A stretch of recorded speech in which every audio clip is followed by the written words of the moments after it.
quite as well, although some research that I've been working on starting to show that might not be true, is around social issues and school and self-perception and self-esteem at school related to being different. Right. But it's not about being able to do functional activities, although the piece of that that's important to consider is that, often children self-select based on the abilities that they have. So we don't know what these children never even considered an option, their limb difference. But it's also so highly variable, I must say. The way the parents manage it, I think, this is just anecdotal, but I think the way the parents manage the limb difference has a big impact on how the children manage it. I see. What do you mean by that? Could you give us some example? Well, I think when parents are still grieving about their child's limb difference, I think that carries over to how the child perceives himself.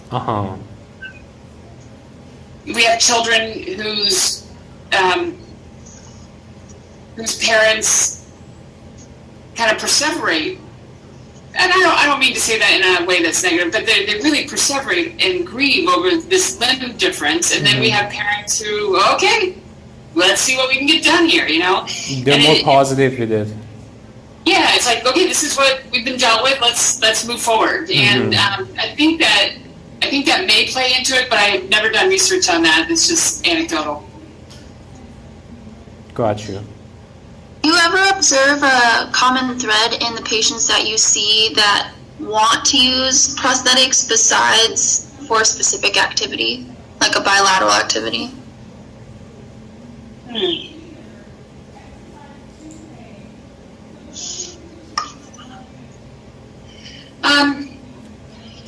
I think it comes down.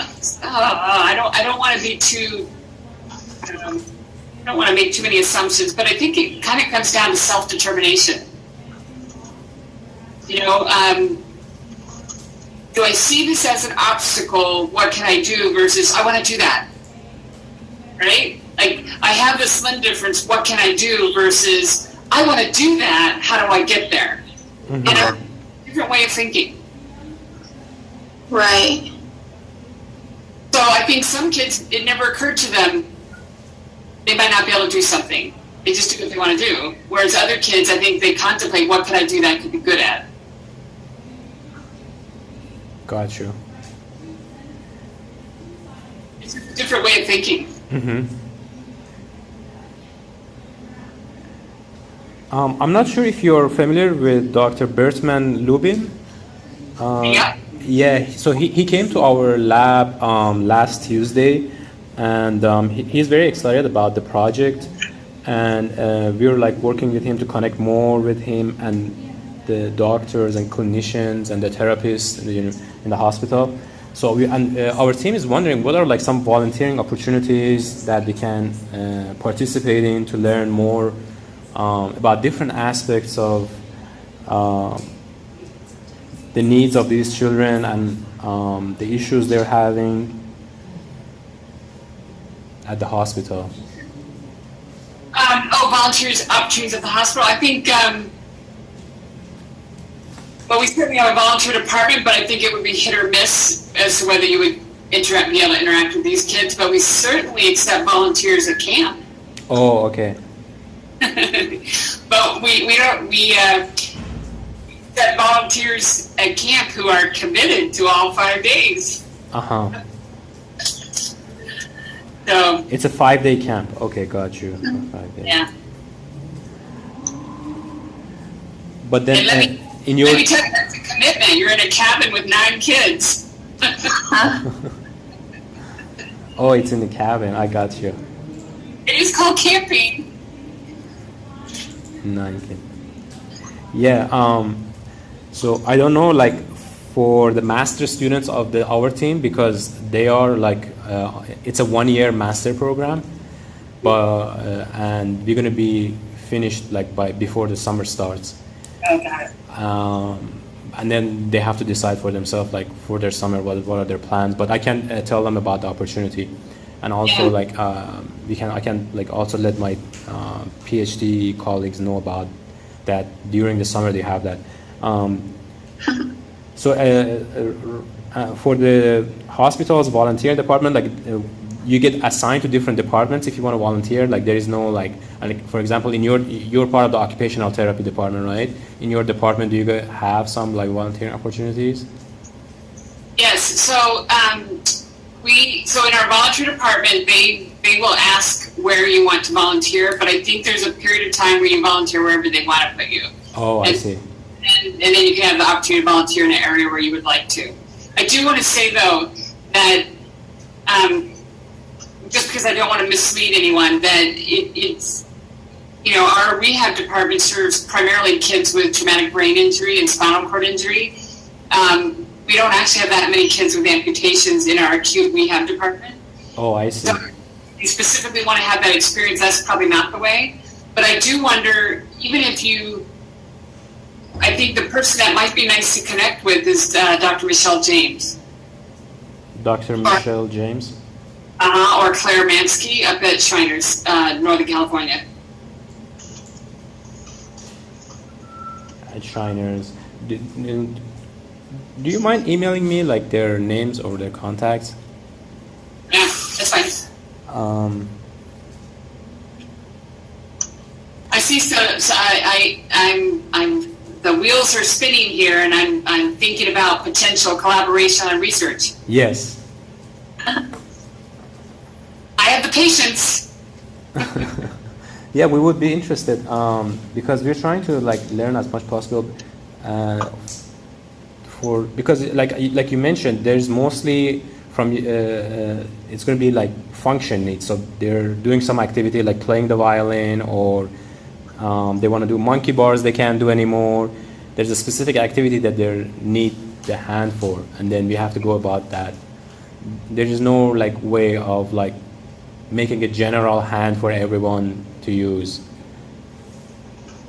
Oh, I want to be clear. I do think there are some people who would really enjoy using the myoelectric. I just think that there's been a shift away from that. This is an automatic thing we do, as opposed to a child to self-identify. Hey, I want to be able to do this, and I can't. So I'll give you another example. 6-year-old child that I worked with. When I talked about all the things that she needed to be able to do that typically kids her age do, and is she having any problems? Many of the activities she said, oh, I can do it, but you know what I want to be able to do? Jump rope, right? Okay. That's the only thing she could identify that she wanted to be able to do that she couldn't currently do. So I made her a little jumping rope prosthetic, but it's really, really preliminary. And so, but that's good. You try to make prototype for there. I did it with thermoplastics, but it would be cool to be able to do some 3D printing with that. But I think that might be an interesting area to explore. Is being able to identify areas where maybe prosthetics that are currently on the market that cost a lot more. Where you could do a 3D printing option that's much less expensive but works. Because do you get a myoelectric for only hanging from monkey bars? And I mean, if that's the only reason, getting funding is going to be challenging. Yes. Right? So if somebody says, well, this is all I need to be able to do with this, you might want a cheaper alternative. Yeah, I mean, because of the function they need it for, it gets very versatile, and then the way to go about designing a solution for them is going to be much different. So yeah, like having for monkey bar, it could be just like a stationary, like a hook, whereas like if they want a prosthetic hand to pick up a cup or a bottle, I mean, you could have like a myoelectric that has a strong enough grip to design it, and if they have some wrist flexion, they can activate it and use that for like picking up a cup or bottle. So then it changes the design completely. I have a couple questions. So you talked a little bit about the differences between congenital and traumatic. I was wondering if you, what kind of muscle activation is even available for especially Well, for both sets of populations, actually, if we did try to go with a myoelectric design. I think it just depends on the level of injury. So, or the residual limb, what level it's at, or with regard to a traumatic injury, you need to know if there's been a nerve injury and how much of the muscle belly is still there.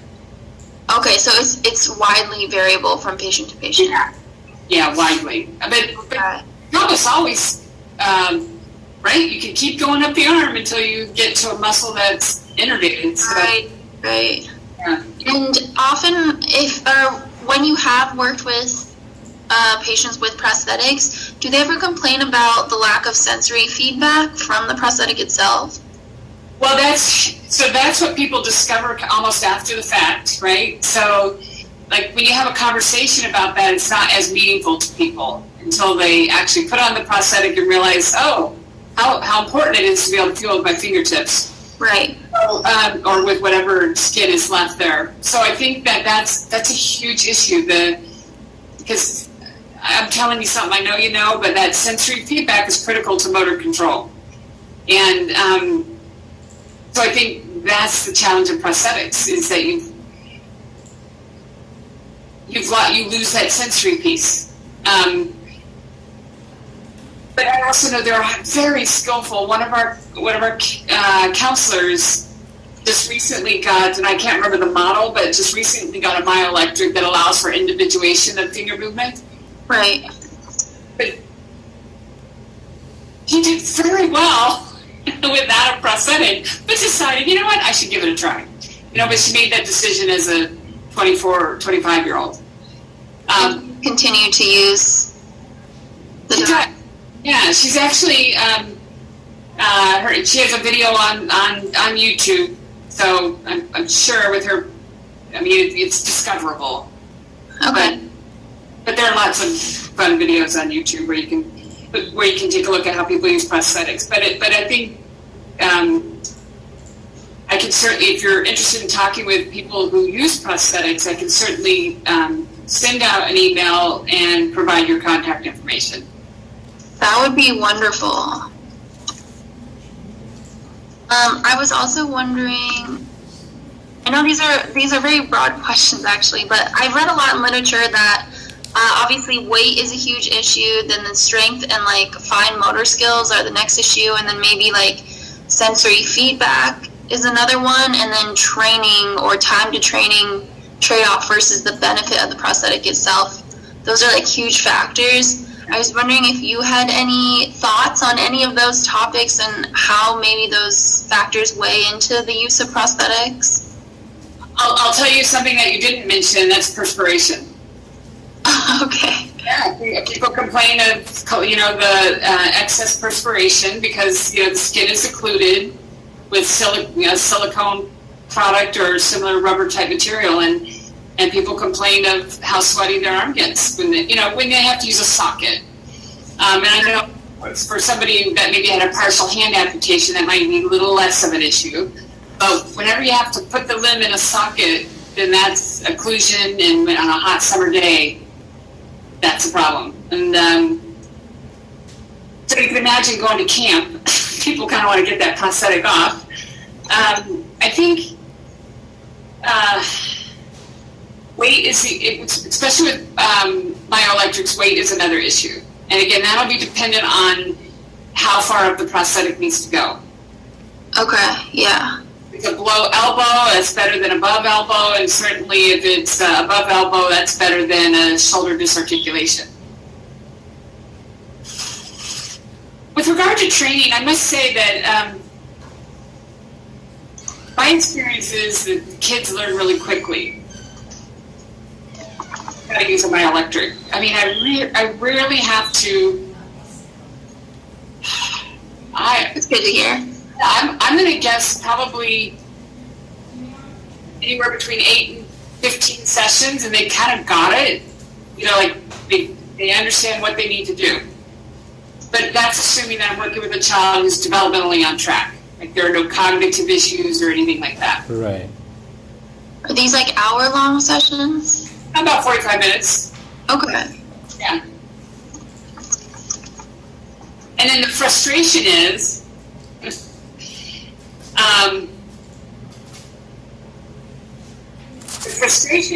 that I'm asking them to do something that they can do in a fraction of the time one-handed. Yeah. And so why would you have me do this if I can do it one-handed in 30 seconds? Right. That's a good question. And so it's hard sometimes to convince people that, that for most activities of daily living, I think that people do pretty well one-handed. Okay. I challenge you to give it a go. I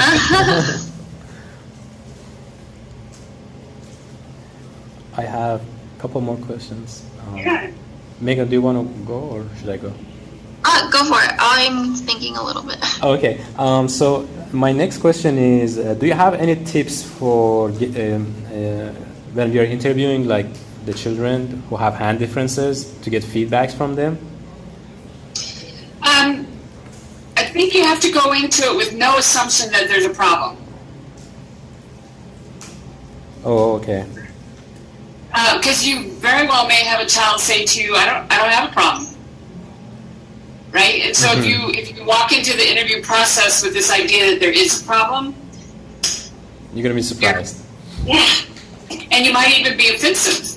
Like I doubt it to the children, maybe to the parents, but children are pretty forgiving. They'll just tell you, they will truly tell you straight up, I don't have a problem. Okay, well, if there was something that you wanted to do that you're feeling like you can't do, I can do everything I want to do. All right, got it. I see. Yeah. So they're all right with the term limb differences? I think that is the accepted terminology. Okay. Okay, great. I like it better than this complicated like words that we have. Like I can't even pronounce and when I recruit for Kingham, I remember being at the mall one time and walking into a retail store, and the gentleman behind the counter had a limb difference. And we're always looking for adults with limb differences to serve at camp as a mentor and a counselor. Right. And so I don't really feel like I stumble over myself. I'm pretty comfortable using the language. But I just said, I run this camp for kids with congenital limb differences. And then I kept going on describing the camp. And after my big spiel, he looked at me and said, I don't know what word you're using, but I think you're describing me. Right? Oh. He had never heard those words, right? So just simply hand difference, but if it's more than the hand, then arm difference, I think that those are totally acceptable terms. Yeah. Just don't say anomaly. Yeah, I mean, I think one of the goal is like to be able to empathize with the children and put yourself in their shoe, and like let go of like the assumptions we have about them and the prejudices we have in our own mind and our own perspective. Yeah. So the way that I often approach, because I every interview that I do when I evaluate a child, I change it a little bit based on my last experience, right? And I think even now, I sometimes don't even say, well, tell me what's hard to do. Sometimes I just say, what is it that you want to be able to do that maybe you're not doing right now? And it's not, I don't say it based on the limb difference. And sometimes I get interesting things, like I want to do better in math, but, most of the time the kids know what they're there for, and so it's relevant to activities. Right.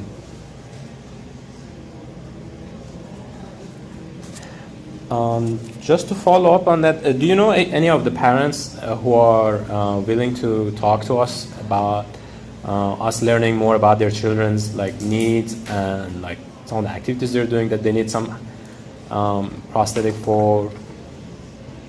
You know what I think might work really well is if you send me an email as if asking me if I know of any parents who might be willing, and then I can just forward it.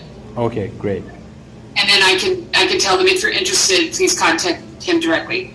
Perfect. Yeah, that would be really good because we've been interviewing like more like adults who have like hand differences and issues, but our main target is children, and we need to get a lot of like interviews and talk to the parents to be able to get into their shoes and be able to like feel how they're feeling and the challenges they have and what are like some of the things that they want to do and they can't do and the problems they're having. So that would be great. So I will send you that email.